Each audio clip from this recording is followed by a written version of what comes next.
قد خلقنا فوقكم سبع طرائق. Baru mulai juga di sana. Itu Pak Arifin itu beliau ketemu sama Pak Bupati di Aceh Besar. Kembalian misalnya belanja uangnya 100.000, terus dikasih.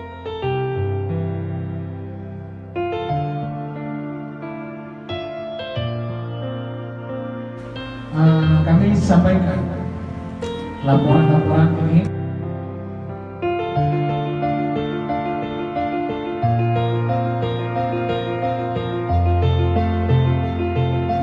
Ada kemarin yang saya di pengadilan sipil panggil